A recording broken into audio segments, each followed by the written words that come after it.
Yo, what's up guys, welcome back to another video. This is a reaction to 6 American things that surprisingly came from Britain. Who knows, maybe, I'm trying to think of a very American thing. Maybe cheeseburgers actually came from Britain. I don't know why that's the first thing that came to my mind, but honestly I don't really know what there would be that... I mean, maybe there'll be some things that actually surprise me, but I assume maybe they're not very well known things anyway. But I could be wrong. We're going to check this out anyway, hopefully going to enjoy, and it's been quite a long time since we reacted to Lost in the Pond, so it's going to be good getting back to reacting to one of his videos, and I mean that's pretty much it. We're going to check this out. Links are also in the description to my Patreon, where you can see reactions that I can't post to YouTube, movie reactions, TV series stuff, all that good stuff. Links are there for those interested, but let's check this out and see some of these things that came from Britain. Hello, I'm Lawrence and I'm on a quest to uncover all of the memos that Britain and America lost in the pond, and one of those memos pertains to things and stuff. Specifically, things and stuff you always thought were American but were in fact conceived in Britain. And to all of the good people out there, plus my wife's cousin Chad, who think I suddenly have an agenda against America, that is nonsense. Because in my next YouTube long, I'll be shocking the world again with 6 British things that are actually American. See? I don't like any of you. That's not true. Please don't unsubscribe. So often in life we encounter things and stuff without ever contemplating what their origin story is. But because I didn't grow up in the United States, I've developed a certain curiosity for American things and stuff since moving here 15 years ago. To the extent that since I started this channel, I've probably learned more facts about America than I have Britain. But also that those American facts are sometimes British ones in disguise. And so, if you're intrigued by this and somehow haven't yet subscribed, do that now. Before then, a quick word about today's sponsors, Babbel. On this channel, Getting his money? Come on. You often hear me talking about the differences between British and American English, but the truth is we understand each other 99% of the time. But in the United States, there is one language barrier I'm trying to overcome, Spanish, and that's why I'm using Babbel. Babbel is one of the top language learning apps in the world. Inglaterra. Yeah! Wow. As a teenager, I'd witnessed my dad's attempts at Spanish while on holiday and often wondered if the language possessed more words than just cerveza. It turns out, it does. And with Babbel, I just feel like I have a better chance of learning them because they use actual teachers to design the lessons. Babbel even offers live classes, 2 of which you can get for free with your subscription. It also has a lifetime option in case you want to learn more than one language, you know, like I'm doing. What, American English counts? My hope is that one day soon I will hear the phrase para español o prima el dos and do precisely that, just to see how far I get. So let me know in the comments which language you've always wanted to learn and why. Click the link in my description to get... If you're interested, links will be in the description to his video where you can find this link. This video is new, so this ad is all fresh, so if you're interested, you can do that. 60% off your subscription. In the meantime, here are 6 American things that are actually British. Steak sauce? What? Here. I thought like just anything involving like steak and stuff is just guaranteed US. Because if it's got a bit of flavour, that's not coming from Britain, is it? Here in the Midwest, I quickly learned that the single most popular food after corn is meat and potatoes, which I've just realised is 2 separate things. But something else that's popular on this side of... Oh, this looks so good. Flipping hell. I'm so hungry right now. Looking at this is not helping. But it is sort of helping at the same time, because I'm probably going to just end up getting this. Which isn't helping, actually. That's definitely not helping, because I'm trying to not eat fast food for a little bit. Of the pond is sauce to go with your meat. In addition to ketchup and barbecue, I often encounter one bottle that initially appeared the very definition of American patriotism. It was red, white and blue. The letter A obviously stood for America, and number 1 must have been shorthand for greatest country in the world. Quite honestly, few things more visibly screamed welcome to America than A1 steak sauce. I thought a bald eagle was going to burst out. But here's the thing, any bald eagle worth its salt would know that A1 steak sauce actually originated in England. But wait, Lawrence, did you just say that A1 originated in England? Yes, Lawrence, and that's very much in addition to the road of the same name. Its origins can be traced precisely to a small modest home in London called Buckingham Palace. That's right, it was a building recognised the world over in which a chef by the name of Henderson William Brand unveiled the original sauce to none other than King George IV.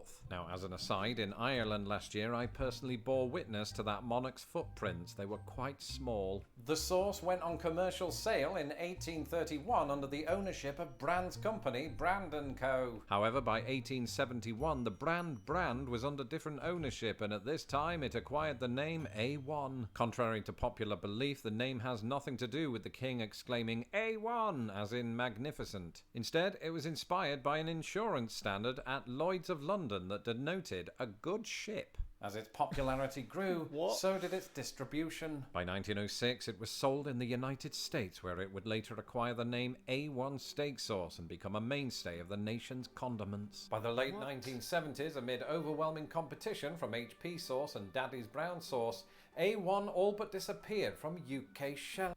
That is so wild to me. God damn. I mean, it's probably fully owned by American people now, so it doesn't make a difference, but the more you know, flipping hell. Graduation When I first march. moved to the United States, it just happened to be at a time when my wife's sister was graduating from what Americans refer to as college. As a new immigrant, I had way less agency back then, and I was forced to attend her graduation. I was happy to be there. In addition to chucking their graduate caps in the air and seemingly having no limitation on the number of family they could invite, American students would form a procession to a very familiar piece of music. Often known here as either Pomp and Circumstance or the Graduation March, its melody was identical to what we in Britain know as Land of Hope and Glory. On a side note, I was personally gutted that the music did not herald the arrival of Randy Macho Man Savage, himself synonymous with the tune. But even the greatest of American wrestlers couldn't change. Bro, every video he's got at least 2 or 3 mentions of the WWE or WWF and just wrestlers, man. I love that he's just always so obsessed with it. The fact that this music is very, very, very, very, very, very, very, very English. It was composed by Sir Edward Elgar as part of his Pomp and Circumstance marches, hence why Americans call it Pomp and Circumstance. But it wasn't written with graduations in mind, or WrestleMania 7. In fact, it wasn't written with much in mind at all until Edward VII, who had medium-sized feet, suggested it be part of his coronation ode with words and everything. After that, it generally became a patriotic English tune, to the extent that people often consider it a stronger candidate for our national anthem than God Save the King, itself repackaged in America as My Country 'Tis of Thee. So how did a perceived symbol of English exceptionalism become America's de facto graduation march? Well, that too was the work of Mr. Mustache himself, Edward Elgar. In 1905, after receiving an honorary doctorate from Yale So it was a long time ago it happened as well. University, Elgar performed a selection of his own works at the ceremony, including Pomp and Circumstance March No. 1. It was so well received that the music reached other universities and a tradition was born. Crazy. Halloween comes from Britain.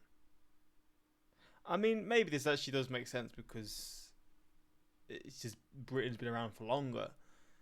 But when I think of Halloween, I'm sort of thinking of like the trick-or-treating side of things, and that came from the US. Yeah, that came from the US. The fun side, I think, I should probably say.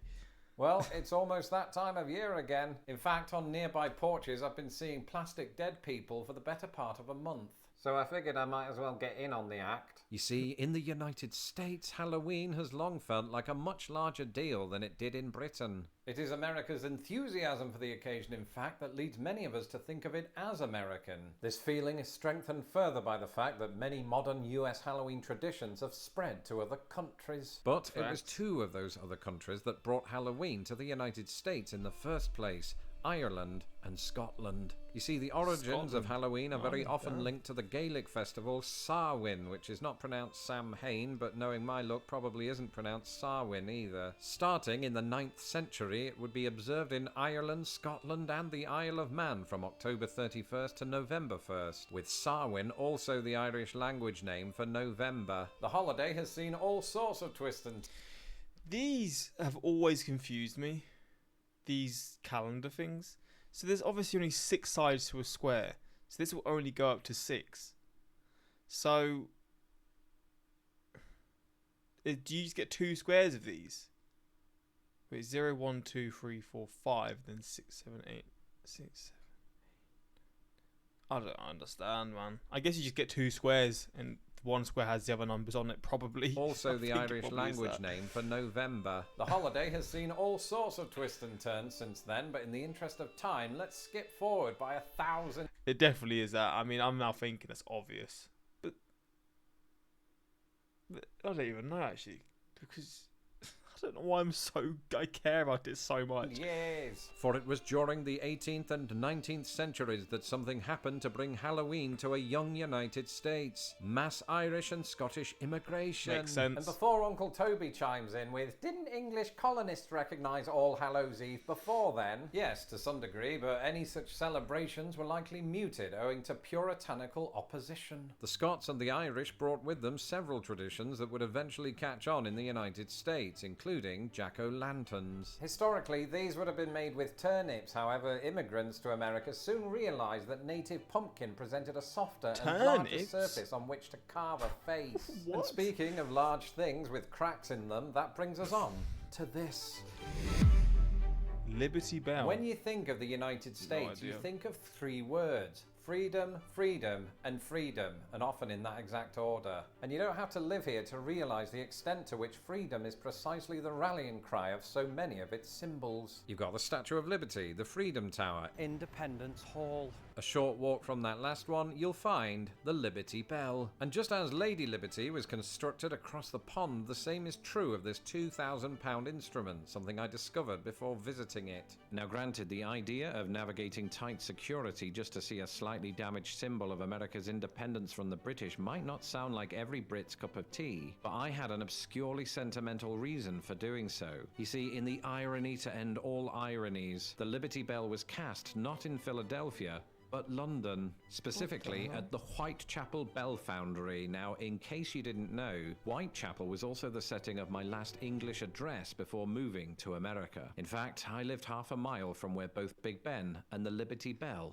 were made. So that just leaves one question. Why wasn't it cast in the United States? Surely having it commissioned to the country from which you've just gained your independence is completely and utterly a little bit weird. And that would be true were it not for one thing. The Liberty Bell was delivered a good 24 years before the Revolutionary War. In fact, it was ordered by the city to commemorate the 50th anniversary of the Charter of Privileges, a constitution that granted powers to the British colonists in Pennsylvania. The charter's chief architect was William Penn, himself an Englishman who founded the province of Pennsylvania. But not all would go smoothly. Famously, of course, the bell cracked during its first test in Philadelphia, making us, the British, look like idiots. And after the revolution, It cracked that soon after they got it, but then it still lasted now. Obviously they don't use it, but that's still pretty wild to think. it completed its heel turn by ringing during the reading of the Declaration of Independence, allegedly. Which makes you wonder, is that when somebody first uttered the phrase, "Let freedom ring"?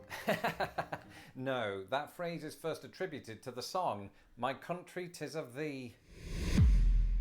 Apple pie? What? Damn. Maybe we have got some good food. I mean, who doesn't like? I mean, actually, apple pie's alright, but crumble is where it's at. Apple crumble is definitely, or strudel even, or apple strudel. Now that's the one. In the US, For when sure. something is considered uniquely American, you might hear the phrase, "It's as American as apple pie." But having looked deeper into this, I can't help but feel that such a proclamation might come as a shock to apple pies. And that's because, for centuries, they graced several European countries before... I guess that does make sense that this one does, because apple pie seems like quite a simple thing to make. So it just does make sense. It came from a country that's just older. To be honest, I mean, that's just been around for much longer. Or arriving in the New World. Chief among these was the place of their origin, England. In fact, a recipe for apple pies can be found in an English cookbook all the way back in the 1300s when What? our language was still complete gibberish. Wait, what the hell? I can't. This is so wild, just looking at the writing. As you've probably guessed, they were brought to North America by colonists in the 17th century. What you might not know is that that same sentence can also be applied to apple trees, which did not exist in America before that time. Really? But it wouldn't be till the 18th century that apple pie's popularity began to surge in a newly independent United States. In 1796, a recipe for apple pie was featured in America's first cookbook, American Cookery by Amelia Simmons. Thereafter, it would become a God, that looks good, man. symbol of American prosperity. In fact, to this day, it is famously eaten on the 4th of July. I'm gonna sound so stupid, but how do they do this like little crossover thing? Is it just they'll put? I guess you just put pastry to strips, right? It's probably a lot easier than I think, but I've never had an apple pie that looks like this on the top. It just makes it look more satisfying. I don't know. It makes it look more appetizing or whatever. When Americans come together to celebrate their... Fuck me, that's making me hungry. Jesus Christ.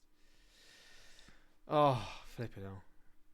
So it's a typical food for this date then. independence from the very country that gave them apple pie in the first place.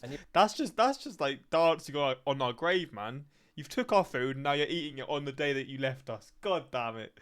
I'm joking, but that is kind of funny. Begin to wonder whether this might have been by design, especially since they repeated the trick with another pie on another holiday. Pumpkin pie comes from... Again, this probably is just to do with the fact that Britain's older. I've never seen pumpkin pie before, so that is so wild. It's like it was here and then it just died out.